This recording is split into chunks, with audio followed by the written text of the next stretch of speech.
Dinosaurs and horror are not something that get put together as often as you would think. You know that winning formula of the original Resident Evil? Well, what if we took that winning formula, but with dinosaurs?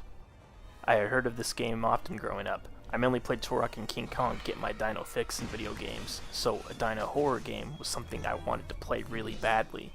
I actually bought Dino Crisis 2 a year before this game, but I decided to hold off on playing it until I got my hands on the first one. That took a good minute because physical copies were already like $30, and I didn't have that kind of money at the time. Finally, in 2013, I got my chance. I graduated high school and used the graduation money to buy a PSP and a digital copy of the game. It was $10, and I could also get my hands on Silent Hill 1, but that is a story for another time. Warning, spoilers for the events of the game, so if you love survival horror and dinosaurs, go play it. Don't listen to me talk about it. The game opens up with a POV shot of someone checking their email. Our mission objectives are given to us through an email screen. A man called Agent Tom briefs us on what's going on and how our mission is to secure a man called Dr. Kirk, who was previously thought dead. We are then taken into a pre-rendered cutscene showing a group of masked soldiers prepping for a tactical insertion. This wouldn't look too out of place for a Metal Gear Solid title, honestly.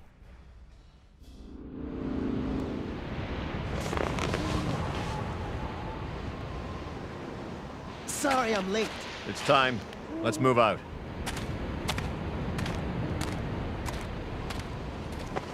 What about Cooper? Forget him. Time's up. Wait! Our first glimpse at the threat is with Cooper, the fourth man of the fire team. If you somehow missed that the game was titled Dino Crisis, then this scene will cement that we are dealing with terrible lizards.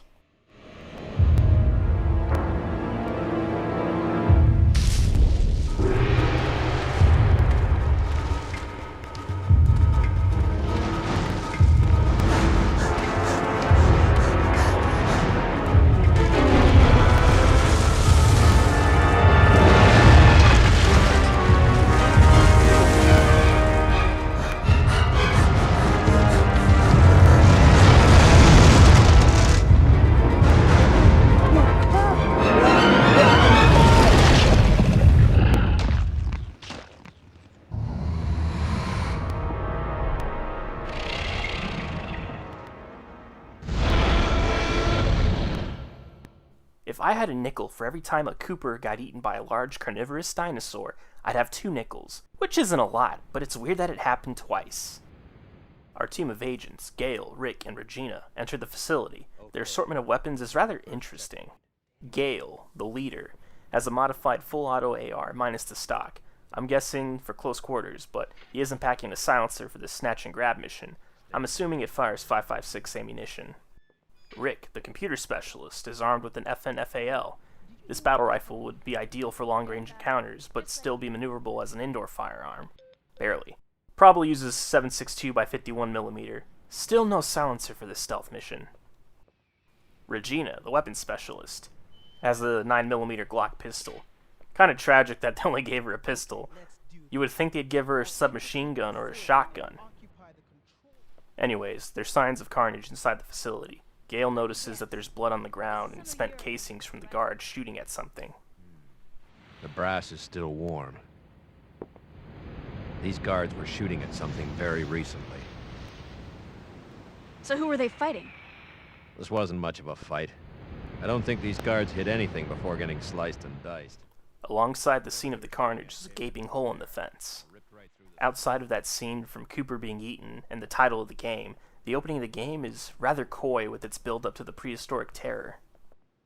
Gale tells Regina to investigate, and you go find some items and a key to enter into another area of the facility. You enter into a previously locked area, and that's when you and Gale find something rather interesting. A body torn in half by something. We may know it was a dinosaur, but the dramatic irony of the characters is laid thick here. That's disgusting. This guy's been eviscerated. Something tore his intestines straight out. Look at those tooth marks. It had to be some sort of animal. Okay, let's move on. We enter the generator room, and the game teaches us that there will be puzzles present throughout the journey. After completing the puzzle and jump-starting the generator, you hear gunfire from outside.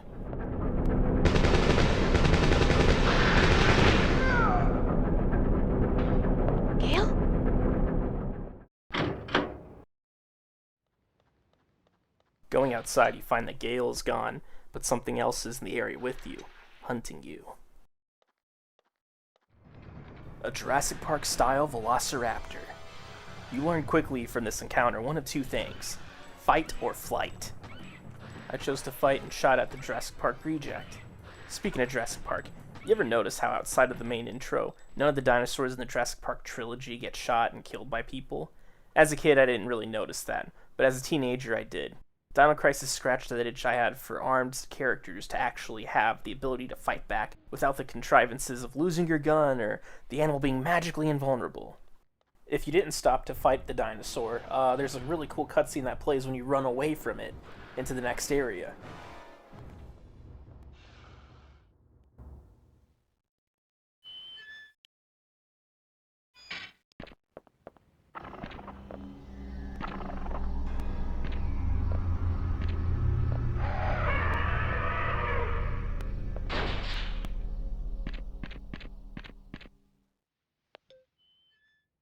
After Regina clears out of that area, Rick calls her to tell her about restoring the control system.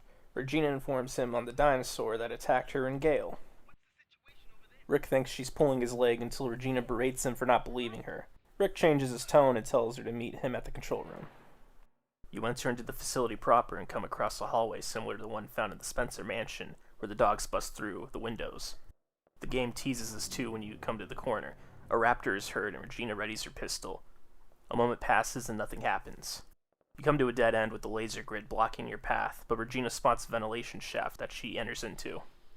If you haven't noticed from that earlier encounter, it took a lot of shots to take down a single raptor. I discovered very quickly that I had to conserve ammo since I wasn't even given a full reserve of it. This meant changing tactics. Unlike Resident Evil where you can fight off a single zombie relatively easy, this game makes the raptors a bit tanky. I was used to Turok and King Kong's raptors being easily dispatched by firearms. These raptors would require a wide berth. Regina meets back up with Rick in the control room. He confirms what Regina saw and says they should just call for evac. Regina informs him that'd be a great idea if Cooper wasn't missing, since he had the long-range radio. They decide to focus on restoring power to the area and continue with the mission. After exiting the control room, you come across the first save room in the game. Inside you find a box containing a shotgun. Finally, we have some actual firepower for these raptors. You find a plug. If you're wondering what that is, it's key for opening item boxes that are scattered throughout the game. Pressing the power button on the room will turn on a computer that will inform you about the DDK system and how it works. This is another set of puzzles that the game throws your way.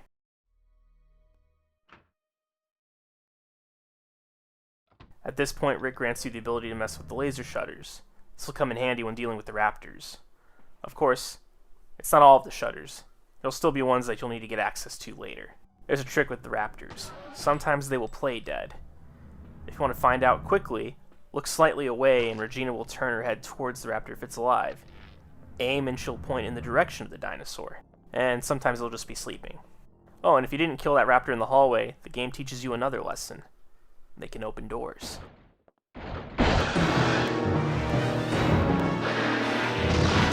You sure the third one's contained? Yes.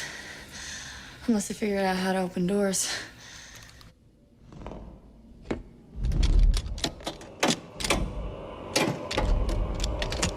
In another callback to Resident Evil, you are introduced to the main lobby of the facility. It's obviously different from the Spencer Mansion in terms of look and feel, but clearly borrows a lot of elements from it.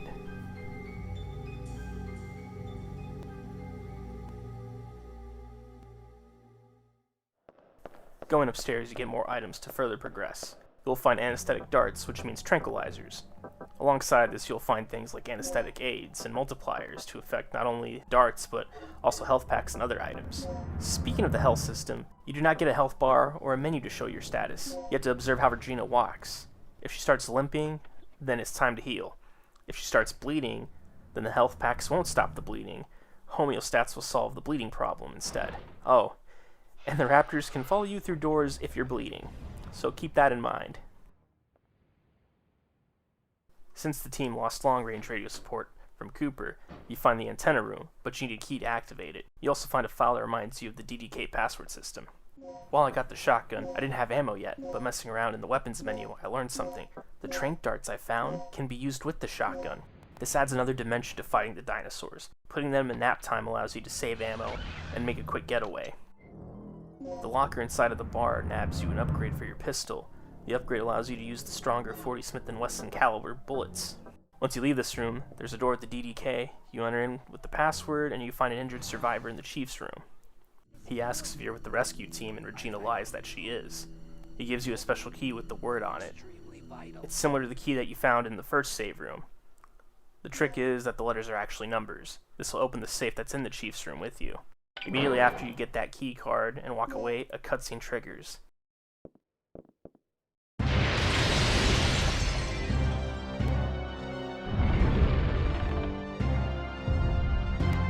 my god, you're kidding me.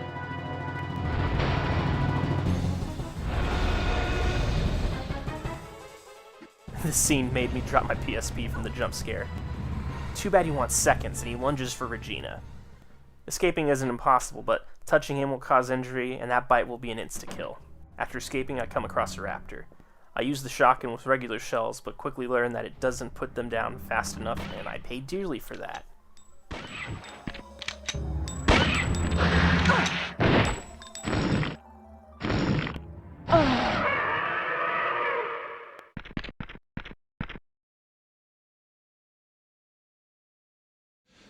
The point is, you are alive when they start to eat you. Thankfully, the resuscitation items bring you back from the dead and places you in the previous room you were in with full health. I guess the regular shotgun ammo in this game is some low recoil shells, because a blast from buckshot would not just stun an animal. These may be prehistoric beasts, but they're still animals. The importance of reading files is vital for the solutions to some of these puzzles and doors.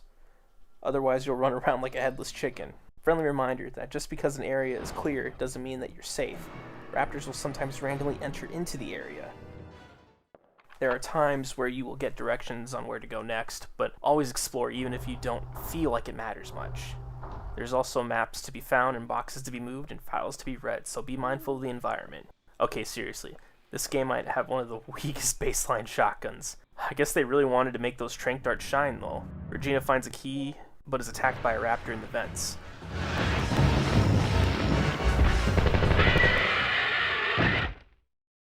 It's Gale, he's alive!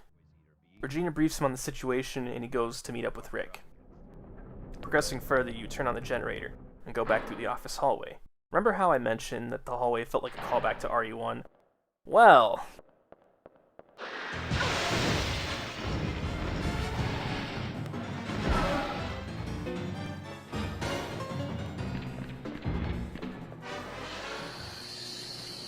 I remember.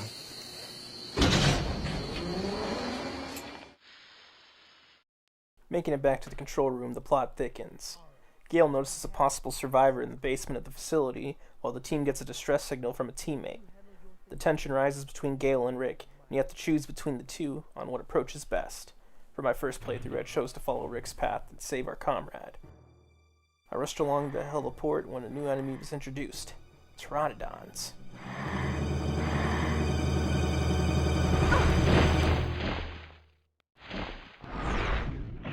When they pick you up, you can lose whatever weapon you had equipped. You can waste time and ammo trying to fight them, but just run inside.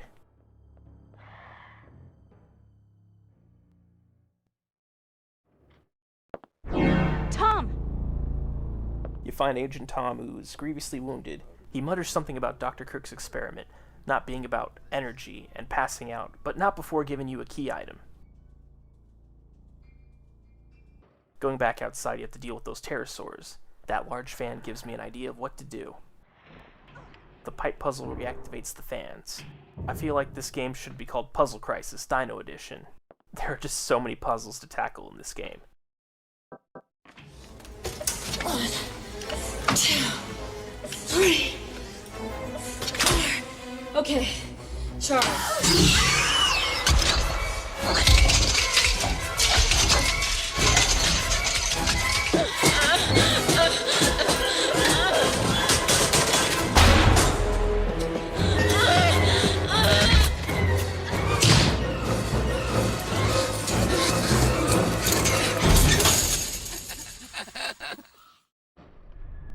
time event happens, and the Pteranodon meets its biggest fan.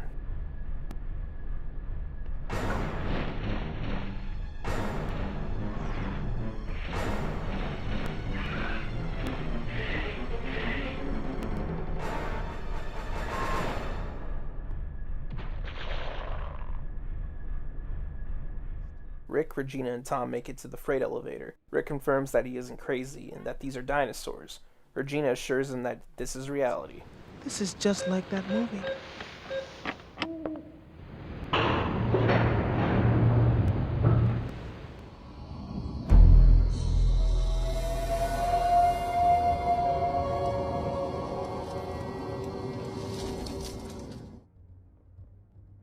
You move the crates to clear a path for Rick and Tom to get to the med room. Sadly, something already made the med room its home. Rick, watch out! Chew on this! Cutting back to Regina, we make our way to the med room when we are introduced to a familiar foe, compies. Making it to the med room, you see the aftermath of what happened. It's hard to tell what happened exactly, but either way, Tom and the raptor are dead. Rick is quite distraught from it. Rest in peace, Tom. Regina gets a call from Gale, who asks what's taking so long. He then berates Tom for dying and tells Regina to continue with the mission. Gale appears to be more callous of a man than Wesker was in RE1.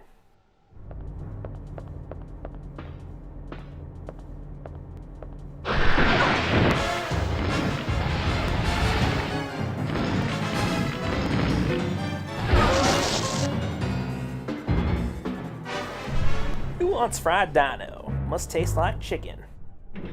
Not even the elevator's safe. Raptor ambushes you from above.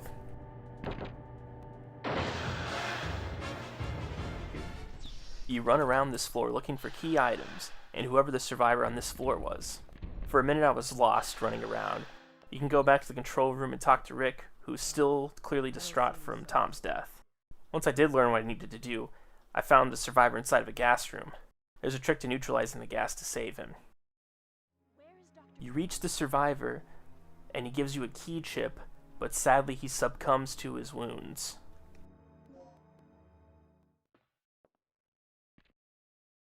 Oh boy, another raptor. It'd be a shame if it died in this gas room.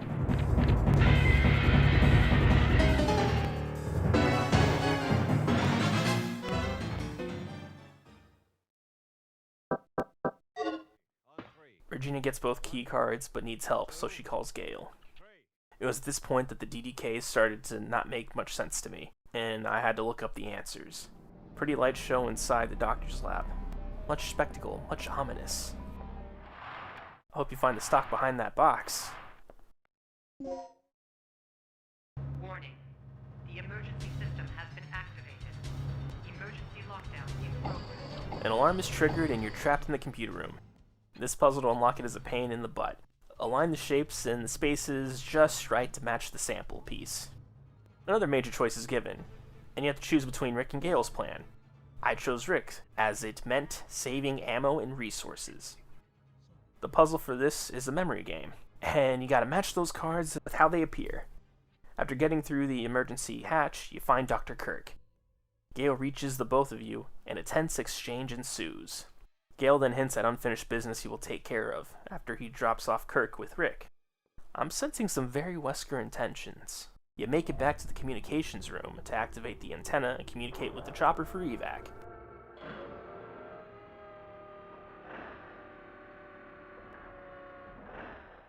But things get worse when the T-Rex makes its way to Regina and the emergency locks just kicked in. You run away from the T-Rex and reach a dead end. The door's still locked. You have to defend yourself as you wait on Rick to unlock the doors. Once you reach safety, Regina contacts the chopper to request evac.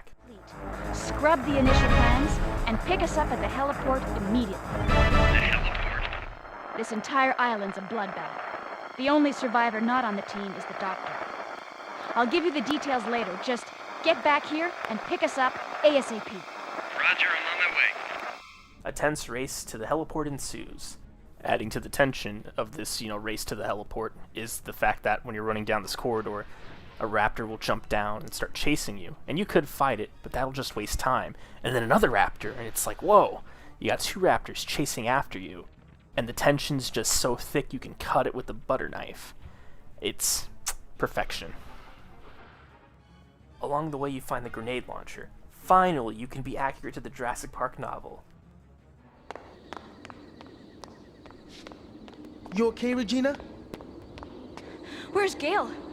I don't know. Haven't heard a word from him. What's he doing?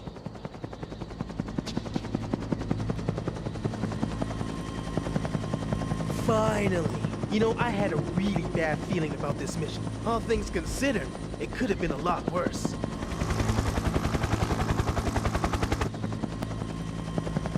That's odd. Something must have those animals spooked.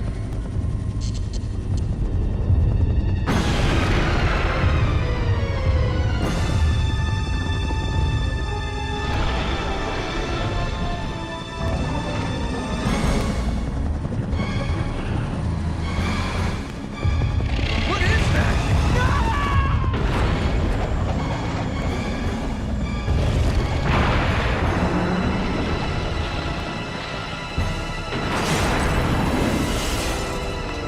Dr. Kirk!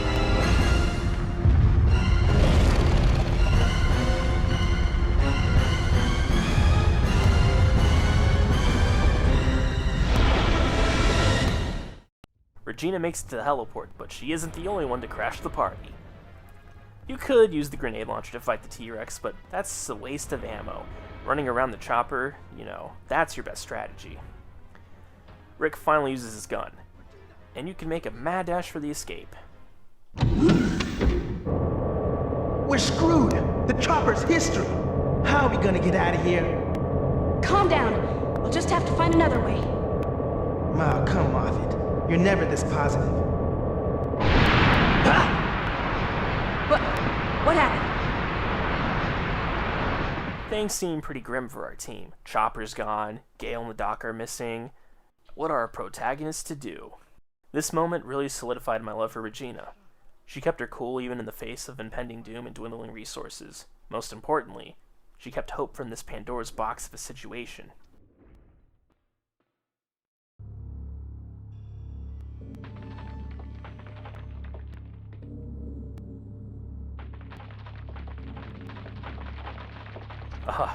More compies. Great. More compies to deal with down here. Regina gets the idea to use the port as an escape from the island. So, I think I found a way out of here. Right on, girl. Let's hear it. You restore power to the area and look for a way out.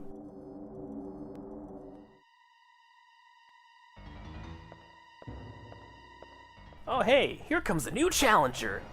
Therizinosaurus! This dinosaur wasn't widely known about in detail at the time and was created as a sort of super predator for this game. It's actually a herbivore, but, you know, that doesn't really matter. Herbivores can be dangerous too. These guys can follow you into other rooms as well, but this isn't always as consistent as the raptors. Avoid fighting them when possible, but use the tranq darts. They do respawn in the hallways they stay in. Honestly, the best weapon for them is the poison dart, which is very rare in this game, so save that for these guys. Oh, also, a new raptor variant is introduced in this area.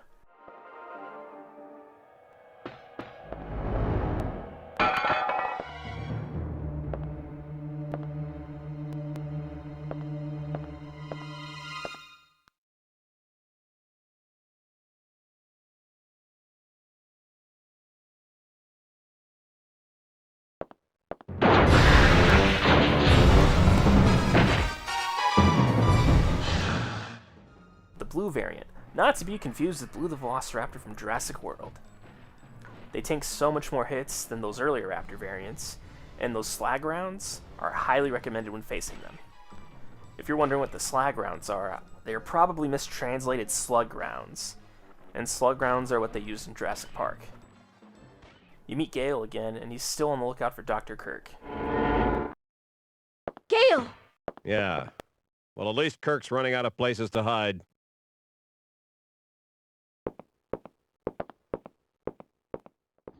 Rick meets up with you again and finds a way to the port, but the way is locked.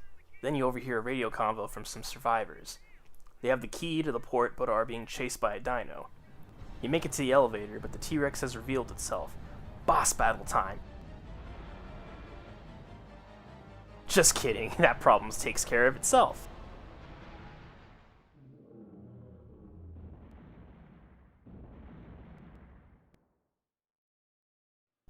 You can go inside the elevator and collect the items from the remains of those poor people.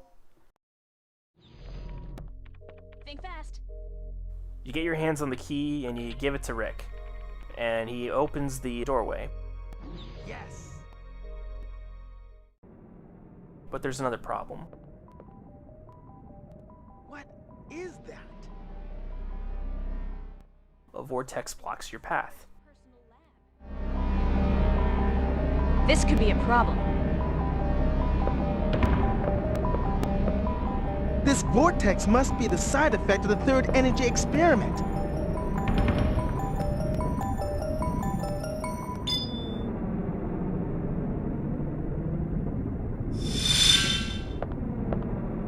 So how are we supposed to get around this thing?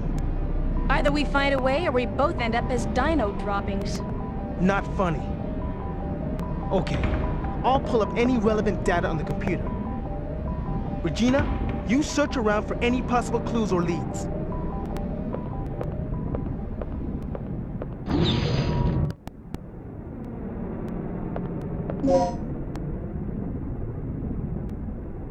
Now I'll have to find a new solution. I didn't talk much about it so far in this video, but this third energy thing is the reason why Dr. Kirk is so valued by his country, and why he's working for a different country currently after being thought of as dead. This ties into why we are facing dinosaurs, but I will let that speak for itself later. Making your way further into the facility, you find the main generator for the third energy. It's huge. It cannot be operated without Dr. Kirk. You need his credentials and fingerprints. You find another survivor, but she's unconscious and slowly dying. After a puzzle and trying to start the generator, you hear a gunshot. The injured woman is now dead, but she left the note with the code. You follow on the trail of the doctor who gets the drop on you. Too bad Gale doesn't give a crap and disarms him. With Dr. Kirk secured, he explains what third energy really is. Yes, I was saying. I discovered how the third energy could affect space if it ran unchecked 3 years ago. I thought that the energy had the ability to transfer selective space to an alternate time-space continuum. But I was incorrect. The space was not transferred, it was exchanged. To put it in terms that even you can understand, third energy has the ability to replace a pocket in space with one from a different time. What? Yes. I came to these conclusions following this evening's final experiment. You've seen the effects yourself. Those beasts were occupying the space this facility is located on almost 65 million years ago. Right. So that's how those dinosaurs appeared in our time. Precisely. And that is what I have done. Uh-huh. And how many people were sacrificed before you made this discovery? Who cares? The numbers are quite irrelevant. Let's just say that there were many. Extraordinary deaths for ordinary men, don't you think? Spoken like a true devil. A god or a devil? I don't care about that. Only my experiment. Enough! This Kirk guy's really full of himself. He tells you how to escape the island by overloading the generator, and you're able to get his fingerprints for the ID card to be reprogrammed. Another choice is presented here by Rick and Gale. Rick wants you to recreate the stabilizer initializer. Gale wants you to go into the parts storage room on the bottom floor to get the completed parts. For my first playthrough, I chose Rick's plan. More puzzles! This one puzzle requires you to memorize the tone and follow it exactly. As seen here, it's a pain to get right, but not impossible. You can also get shotgun parts that converts your shotgun into a Spaz 12. Just the two Raptors, right? You assemble the pieces and bring them to the generator to be placed inside the machine. Regina operates the machine and overloads it. With all this happening, debris falls on Gale and allows Kirk to escape, but not before Gale places a tracker on him. Regina finds Gale and gets him to Rick's position. While Rick had a strenuous relationship with Gale, you can tell by this cutscene that he does care about Gale. The final decision is made here. An injured Gale tells his team to get out while they can. He will recapture Kirk. You either let Gale attempt to capture Kirk or subdue him. And then there's another choice here. Go after Kirk yourself or simply escape. The different choices you make will affect the final boss fight, with the T-Rex and some dialogue. For my first playthrough, I chose to subdue Gale and go after Kirk, to net the best ending. If you choose to let Gale go after Kirk, he will die due to his injuries, but he informs you that he kept his team in the dark to spare them from the horrible details of the mission. And what about you? I didn't want to put either of you in danger. What you didn't know couldn't hurt you. He really cared about his team, but had a bad experience with losing a prior team, and didn't want to let those feelings cloud his judgment ever again. It's like the opposite of the Wesker reveal. Instead of a villain pretending to be an ally, it's an anti-hero pretending to be a callous jerk. A lifetime of service to the government. Sad, isn't it? Let's go! Escaping without Gale or Kirk has you do it through the boat at the dock. In the Gale Lives ending, where Kirk gets away, they make a Back to the Future reference. It's time to make like a tree and get out of here! But since I said that capturing Kirk and saving Gale was the best ending, that's the one I'm going to show here. After subduing Kirk, Regina finds a chopper to help them escape, but not without an epic chase from the T-Rex right behind them. Aside from the high-speed chase, the other major reason why I love this path is because Rick finally gets to blast a dinosaur back to the Stone Age on screen. He's still after us! I'm gonna flash fry that dino dodo!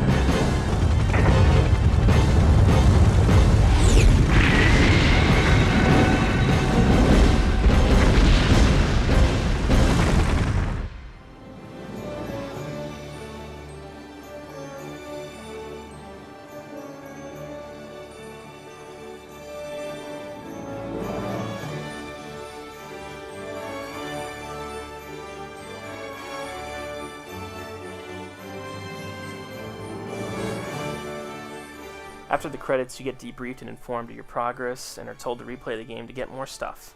You unlock 2 new costumes, and get the shotgun as a starting weapon on the next playthrough. The second playthrough unlocked the mercenary style mode, where you kill dinosaurs in a time limit. You get that specifically for beating the game under 5 hours.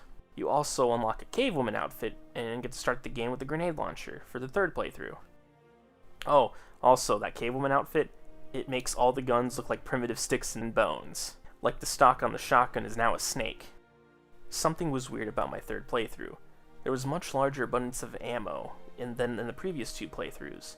I'd experiment with the game to find out, but I already beat it like 3 times in a row. If you view all 3 endings, the game grants you the infinite grenade launcher as a prize.